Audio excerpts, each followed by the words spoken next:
Students, let's do Brahmanadam. Om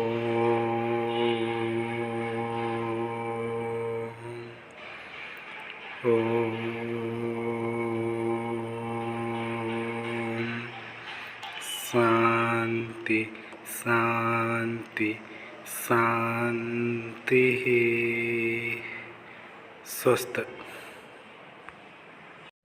Good morning students, welcome back to class again. Today we are going to start again another topic from your cell structure and function. In previous classes we have discussed about the basic structural organization of cell membrane, or we called it as plasma membrane or biological membrane. In cell membrane, which is present in both prokaryotic and eukaryotic cell, and mainly we have discussed three models regarding your cell membrane, that is one your Sandwich model, second one is your unit membrane model, and third one is the fluid mosaic model. But the unit membrane model and sandwich model is not supported because it have some drawbacks, and fluid mosaic model is the most accepted one model. Then we have discussed about some mechanism of transport, that is two types of transport is there, active transport and passive transport. Then we have discussed some important functions of the cell membrane. Today we will discuss about several cell organelles and their basic function in our life. Before starting with the cell organelles, let us discuss about protoplasm. What is protoplasm? Okay, first let us start with your protoplasm. Protoplasm. What is that? It is the living part of your cell. It is the living part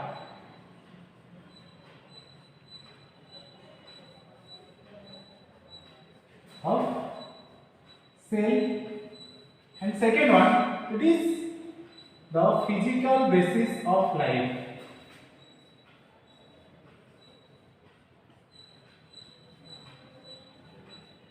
And third one, all the activity of the cell, that is both catabolic and anabolic activity, is performed within your protoplasm. All the activity of cell, all the activity of cell, that may be your catabolic or anabolic activity, it is performed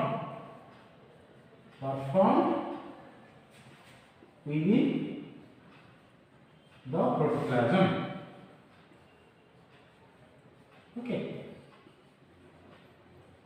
That is all the activity of the cell. It may be photosynthesis in plant, it may be respiration in plant, it may be absorption of water from the soil. All the functions are performed within a cell. That is one structure that is known as the protoplasm. Suppose we can draw a diagram. We have already know about the cellular structure and plasma membrane. We have the outer covering of the cell, that is cell wall, which is present in case of plants and absent in case of animal cells. And within the cell wall there is presence of another layer we have already discussed in previous class, that is your plasma membrane.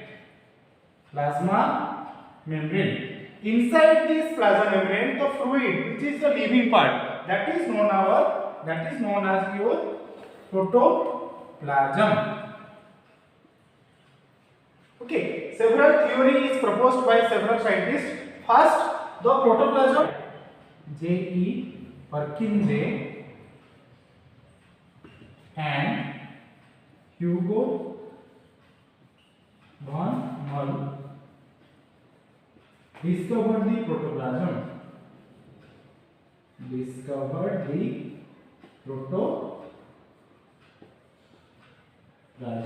And Dujardin named the protoplasm as sarcode.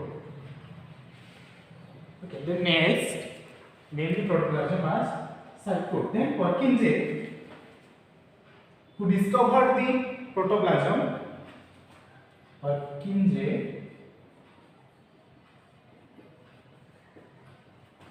Name this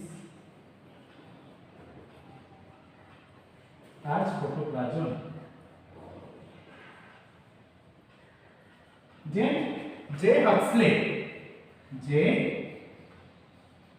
Huxley told that protoplasm is the physical basis of life. As we have already discussed that all the function and all the catabolic and anabolic activity is performed within the protoplasm. That's why J. Huxley told that protoplasm is the physical basis of life. Protoplasm is the physical basis of life. Then the mass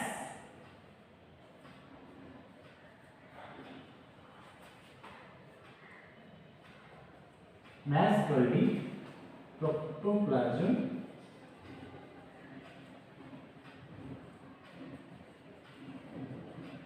theory. Okay. These scientists have mentioned or invented several theories regarding your protoplasm. That is, Prunzi and Hugo Cornwell discovered the protoplasm. Then Buzardin named the protoplasm as sarcode. Okay. Then next, Prunzi named this as protoplasm. And next, J. Huxley told that it is the physical basis of life. These are some scientists who have invented several things about the protoplasm. Write down these points, then we will discuss about several components of your protoplasm.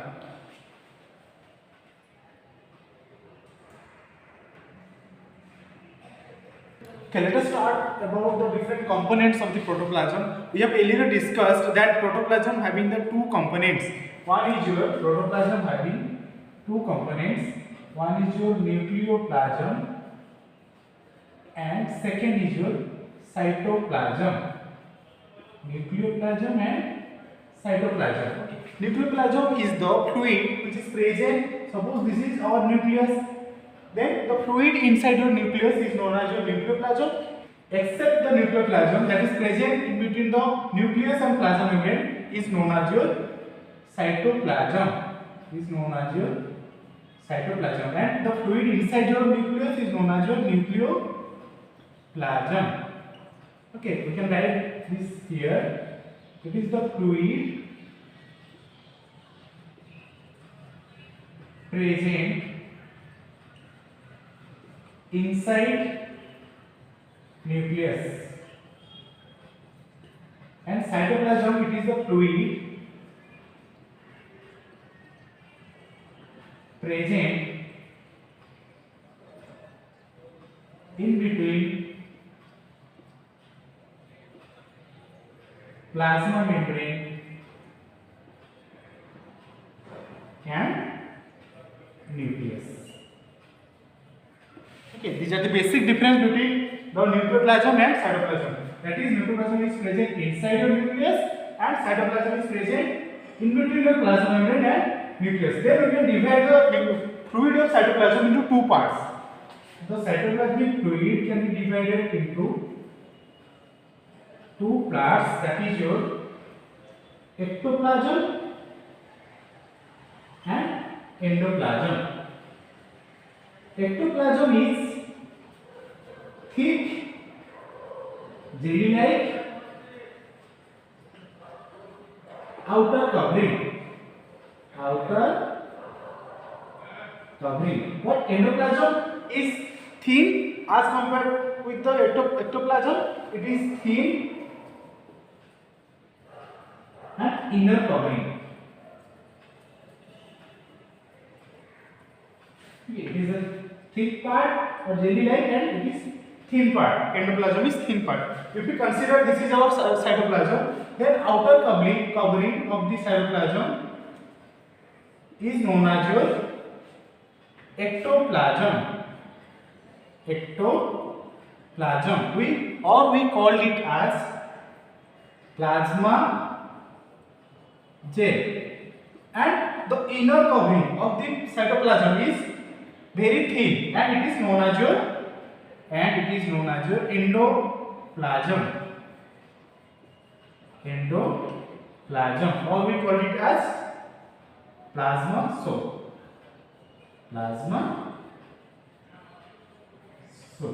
These are the basic component of your nucleus.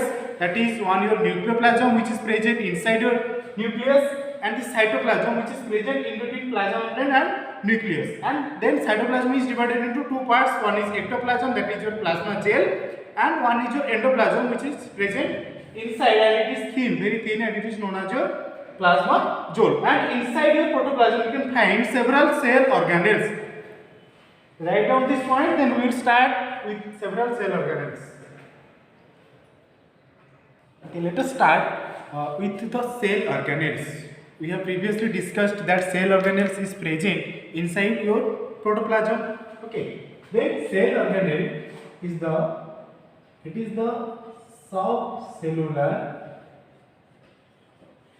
subcellular structure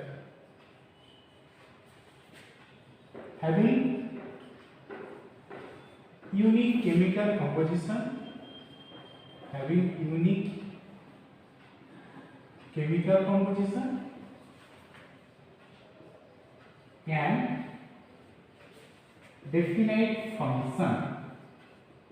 and definite function. Okay. Here you can see the subcellular structure having unique chemical composition and definite function. What do you mean by subcellular structure? Yes, subcellular structure is present inside your protoplasm. That is, cell organelles are present inside your protoplasm and they having the capability of cell regeneration. That is, during cell division process, if I am saying one cell is present and by the cell division process they will produce two new cells and the protoplasm is retained by the new cells, and this is known as your subcellular content. That is, every protoplasm contains several cell organelles which are having unique chemical composition and definite function. If we are saying the mitochondria, then it is known as your powerhouse of the cell. If we are saying the nucleus, then nucleus is the brain. That is, it functioning the all activity. It contains the DNA. Similarly, the function of the different cell organelles is different. The next one is your cell organelles are of two types. One is your membrane bound cell organelle,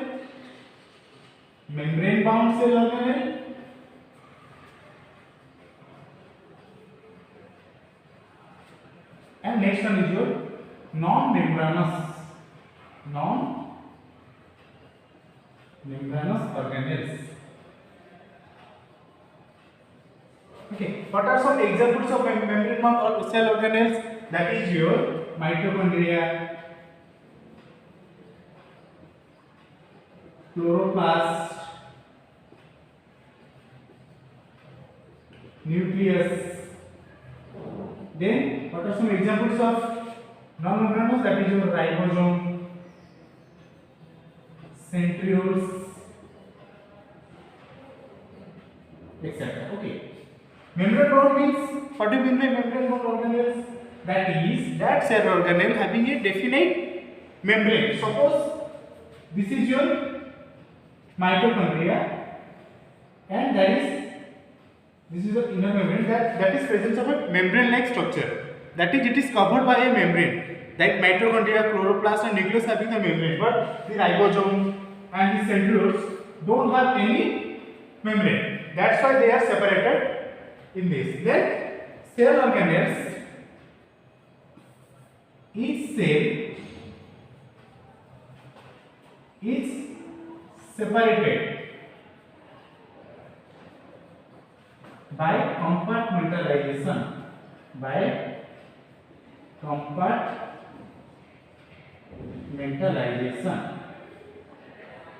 Each cell having the compartmentalization. Why each cell is divided into every compartment or each compartment? It is seen in case of eukaryotic cell. Compartmentalization is seen in case of eukaryotic cell.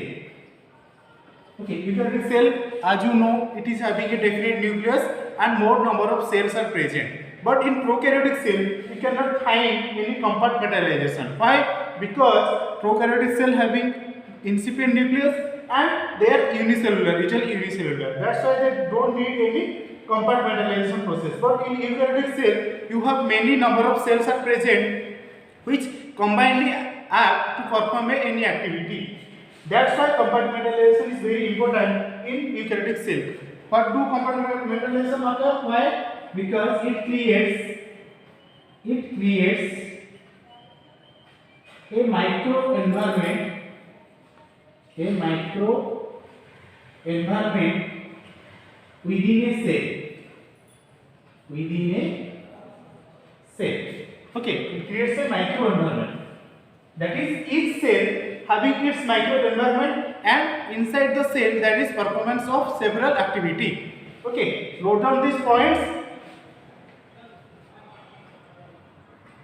Okay, let us start with the topic that is your endomembrane system. Okay, what is endomembrane system? It is the collection of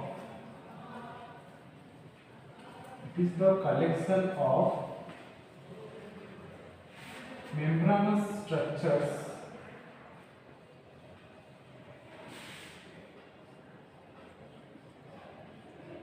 which helps in the transport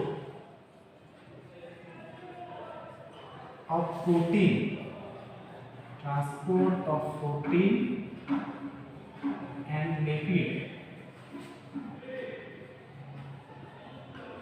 within a cell.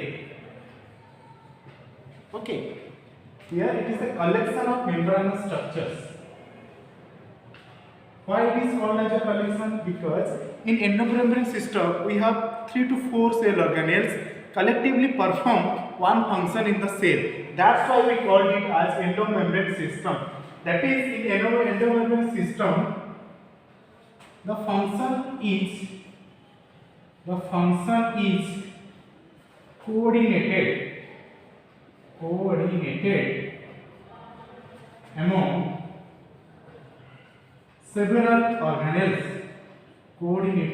among several organelles. Then which of the organelles are involved in that? Mainly the organelle like endoplasmic reticulum, Golgi body, then vacuole, lysosome. Okay, these are the organelles, that is endoplasmic reticulum, Golgi body, vacuole and lysosome. These 4 structures, they act as an endomembrane system. That is, they are the collection of membranous structure within a cell which helps in the transport of protein and lipid within a cell. That is, they have their function is coordinated. But if we compare or we take as mitochondria and chloroplast, they are not included in the endomembrane system. We can write mitochondria and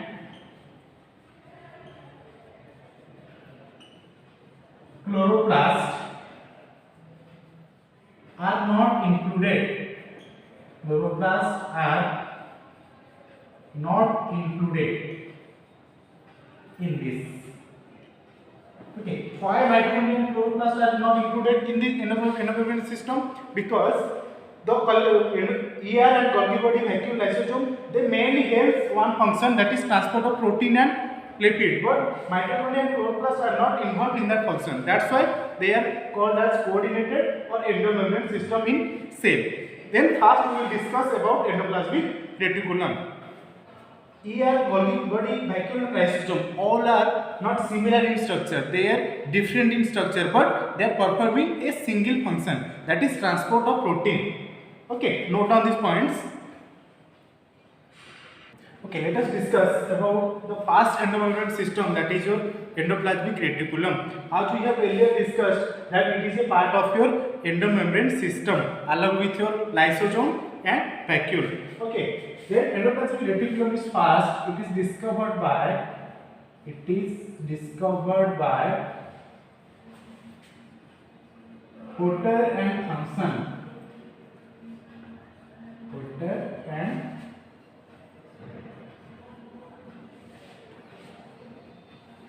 In 1945, and the term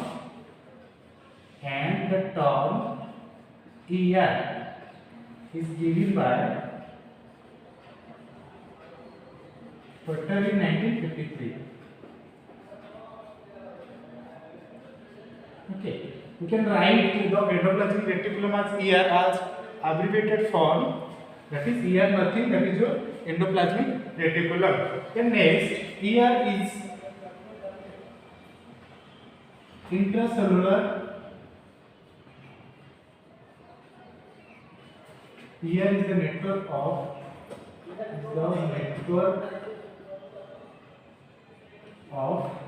intracellular membranes. That is, we have already know that intracellular means within a cell.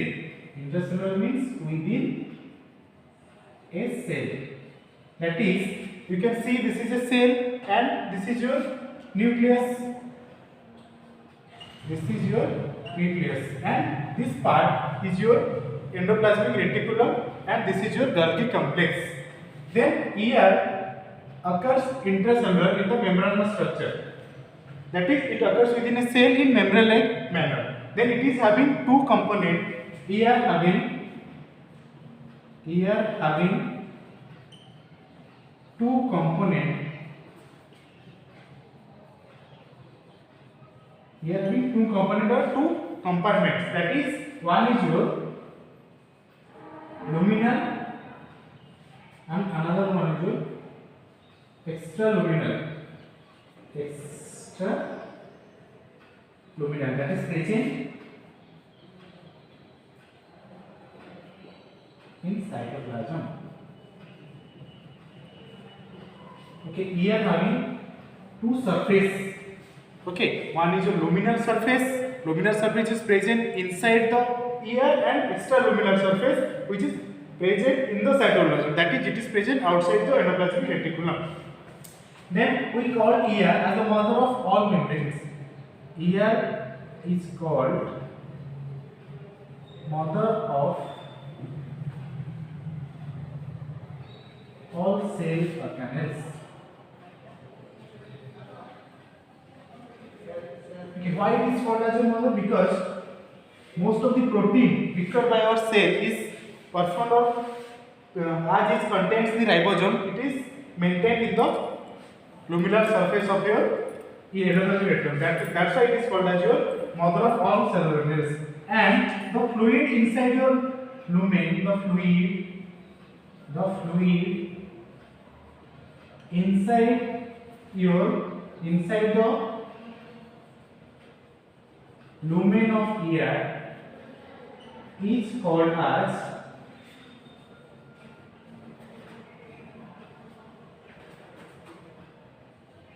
endoplasmic matrix.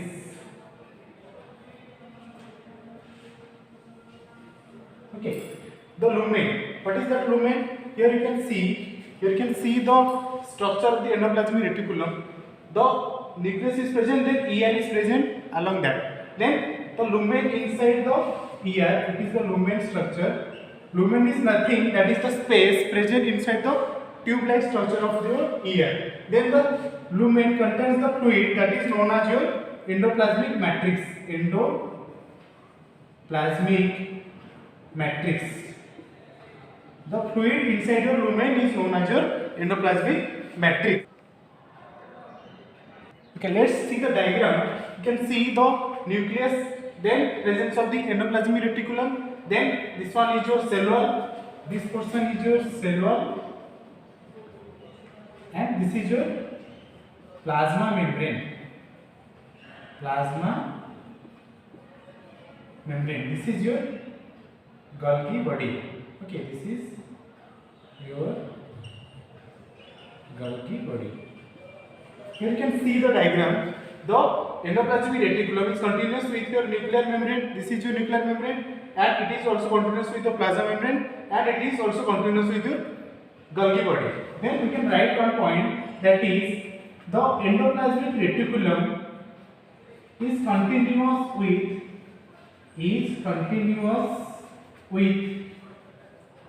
which membrane? That is, one is your nuclear membrane which is present inside your nucleus. It is continuous with nuclear membrane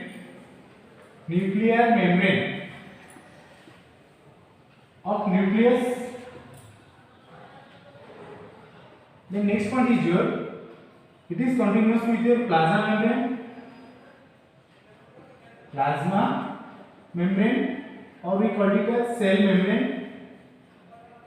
Then it is also continuous with your Golgi membrane.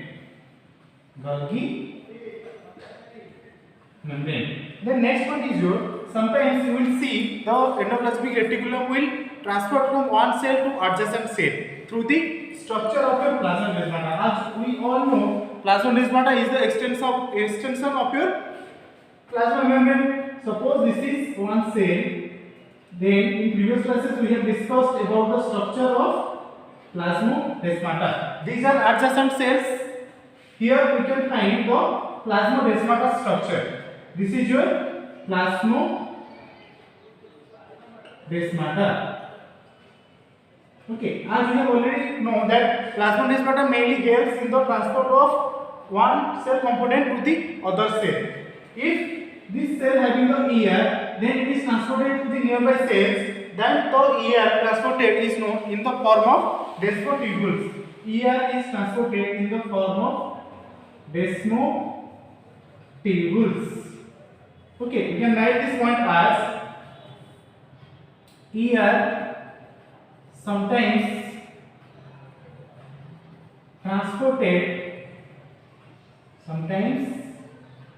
transported to nearby adjacent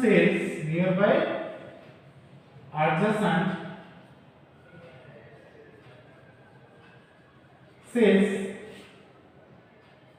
through plasmodesmata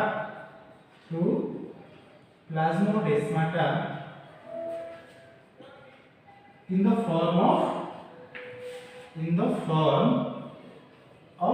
in which form ER is transported? Yes, that is in the form of desmotubules. These are transported to the other side in the form of desmotubules. Okay, these are the main characteristics of endoplasmic reticulum. Then we will discuss about different components of a endoplasmic reticulum. Mainly there are three components in a endoplasmic reticulum. You can find three structural components in your endoplasmic reticulum. That is your components of ER. Mainly three components are there. One structure is known as your cisternae. Then next is your tubules. Then next vesicles. We can find mainly three types of component of your endoplasmic reticulum. That is cisternae, then two tubules, then next is your vesicles. We will discuss separately these three terms or three components. First, note down these points.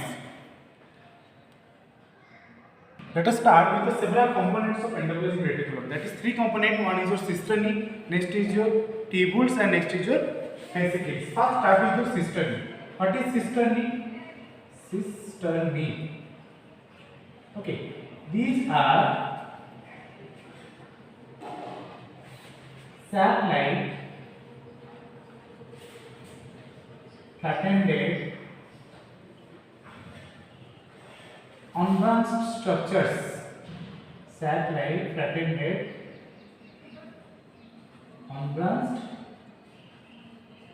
structures, and these are having ribosomes.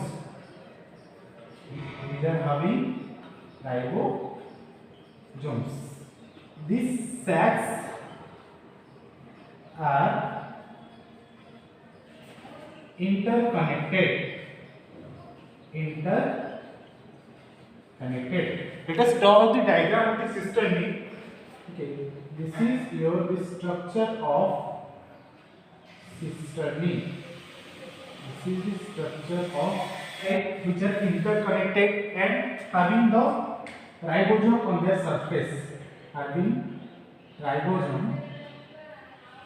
surface. These are sac-like and the red ones are ribosomes. Okay, here you can see these are sac-like flattened head. These are flattened head-like structure, and they are interconnected with each other and having the ribosomes. That's why it is the site of protein synthesis in your cell. Here the ribosome is involved in the protein synthesis process. The next point is your these are having the it is having the diameter around 20 to 50 nanometer. Okay, this is having the nanometer. The next point is your the binding of ribosome to the surface of the cisternae. It is helpful by the presence of a glycoprotein. Why it is possible the binding of the ribosome? Then it is possible due to the presence of glycoprotein. One glycoprotein that is known as your ribofourin, which is present on the surface of cisternae. That is presence of glycoprotein. Presence of one glycoprotein that is known as your ribofourin.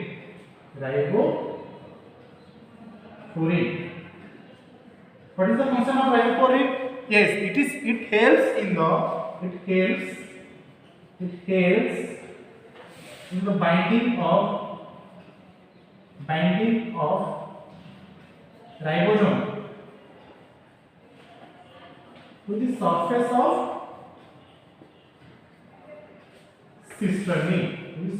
of cisternae.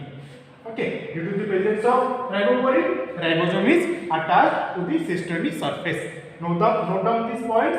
Then we will discuss about tubules and vesicles. Here the thickness or the diameter is not around 20 to 50, that is around 40 to 50 nanometer. Okay, next one is your tubule. After cisternae, there is presence of tubule. Then these are branched structures.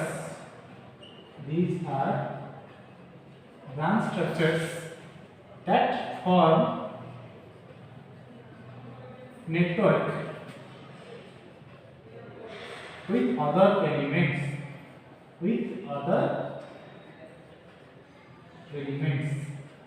That is the structure is like that. This is like branched structure. Okay, these are like tubule structures which are present inside your endoplasmic reticulum, and these are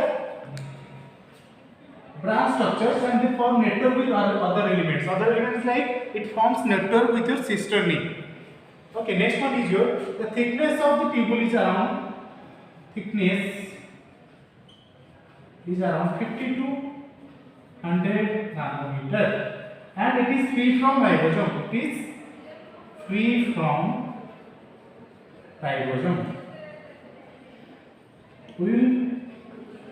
We do not find any ribosome structures in tubules like that of cisternae. In cisternae we are finding the ribosomes like that of. Then last one is your vesicle. Vesicles are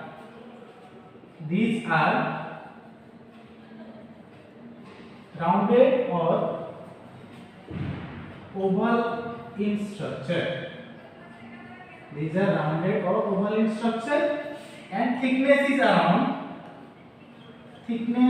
around or their diameter is around 25 to 509 nanometer, and it is also free from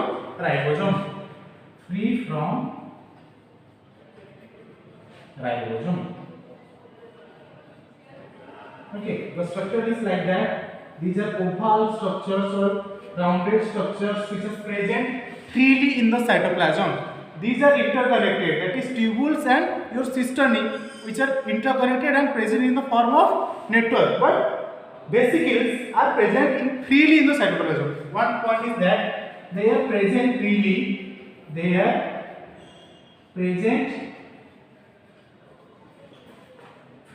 in the cytoplasm. Okay, there are three components, that is cisternae, vesicle and tubule we have discussed. Then we will discuss the types of ear basic on the presence of ribosome. Okay, next point is that is types of endoplasmic reticulum.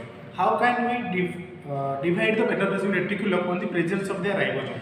Basing on the presence of ribosome, there are two types of endoplasmic reticulum, that is your smooth endoplasmic reticulum, smooth endoplasmic reticulum, or their abbreviated form is SER, and another one is your rough endoplasmic reticulum. Rough endoplasmic reticulum. Their abbreviated form is REI. Okay guys, SER and REI. What are the main important points? Then you can separate the SER and REI. Okay, SER, it is mainly composed of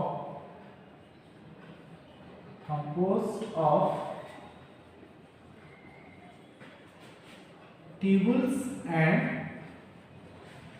vesicles. But rough endoplasmic reticulum here, it is composed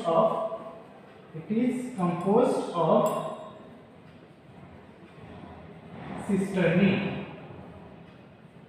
Why cisternae is present in case of rough endoplasmic reticulum? Because in cisternae you can find the ribosomes. That's why the rough endoplasmic reticulum is having ribosome. There is presence of ribosome. But in case of smooth endoplasmic reticulum, there is absence of ribosome.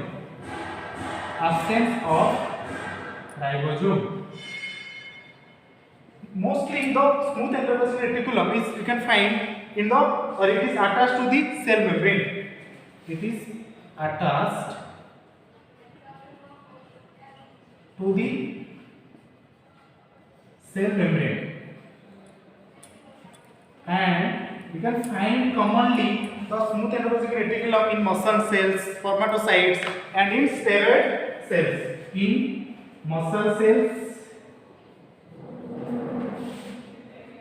In muscle cells, in liver cells, spermatocytes,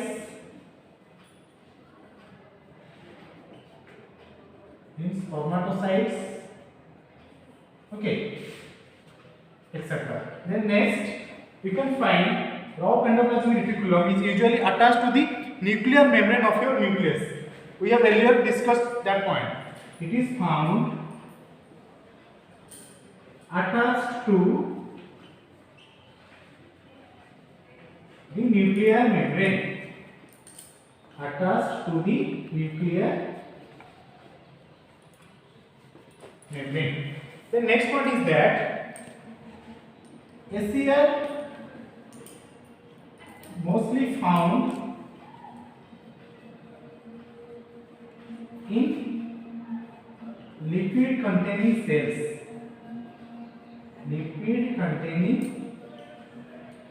But RER is found in protein containing cells. Okay, these are the basic differences you can find, that is, it is mainly composed of tubules and vesicles. That's why here it is absent of ribosome, but it is composed of cisternae. That's why it is having the ribosome. That's why it is called as your site of protein synthesis. And the SER, smooth endoplasmic reticulum, it is attached to the cell membrane, and it is continuous with your nuclear membrane. These are the basic differences. Note down the points. Okay, one important point is that we can find the glycoprotein, that is your riboflavin, which is present in case of rough endoplasmic reticulum, which mainly helps in the binding of the ribosome to the cistern surface, but it is absent in case of smooth endoplasmic reticulum. Note down these points when we will discuss about some function of smooth endoplasmic reticulum and rough endoplasmic reticulum. Okay, let us discuss about some important function of smooth endoplasmic reticulum and rough endoplasmic reticulum. Okay, what is the function of? It provides surface for synthesis of lipids and steroids. But due to the presence of ribosome, it provides surface for synthesis of protein. Here in liver cells, it helps in detoxification process. What do we mean detoxification? That is, detoxification means that is removal of wastage in the form of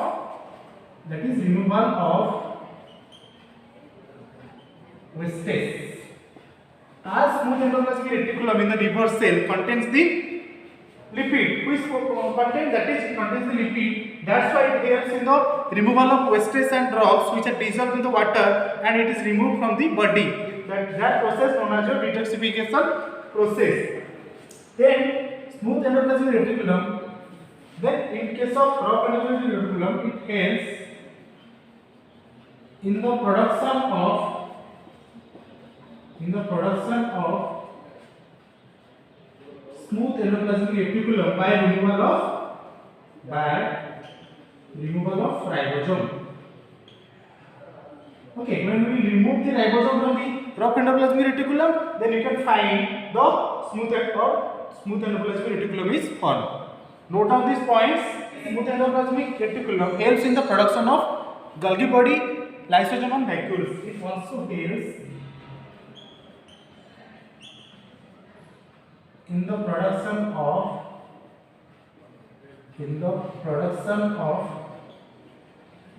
Golgi body, lysosome and vacuoles. As we have earlier discussed that endoplasmic reticulum is present along with the ER, that is your Golgi body and plasma membrane. That's why it also helps in the production of Golgi body, lysosome and vacuoles. Note down these points. Okay, let us discuss about some important functions of endoplasmic reticulum. Already we have discussed the functions in the smooth endoplasmic reticulum and RER, that is your rough endoplasmic reticulum. But these are some common functions. That is, it helps in transport of different materials. That is intracellular transport. That is transport of different protein and lipid molecules within the cell. Then its storage of products. That is proteins which are synthesized in the rough endoplasmic reticulum and lipids which are synthesized in the smooth endoplasmic reticulum, or extra proteins and lipids are stored in the endoplasmic reticulum. And next, in the form of desmotubules. That is, in plasmodesmata, the endoplasmic reticulum of one cell is transported to the other cell. In which form? That is, in the form of desmotubules, and it contains various enzymes. That is ATPase, reductase enzyme, which is present inside your endoplasmic reticulum, which helps in different function of the cell. Then last one, it gives rise to the vacuole. Vacuole, we know it is the storage organ or storage part of your storage organelle of your cell. The extra protein and lipids which are not utilized by the cell, it is stored in the vacuole. Okay, reticulum. Today we have discussed about your protoplasm. That is, it is consists of two components, that is your nucleoplasm and your cytoplasm. And in cytoplasm we have two components, that is your ectoplasm, that is your plasma gel, and the endoplasm, which is known as your plasmazoa. And next we have discussed about the endomembrane system. We have in endomembrane system, that is presence of endoplasmic reticulum, Golgi body, vacuoles and lysosome. And in endoplasmic system, we have discussed the endoplasmic reticulum, its structure and its different components. Hope you have understood the all topics. Next class we will discuss about the other organelle, that is your Golgi body. Thank you.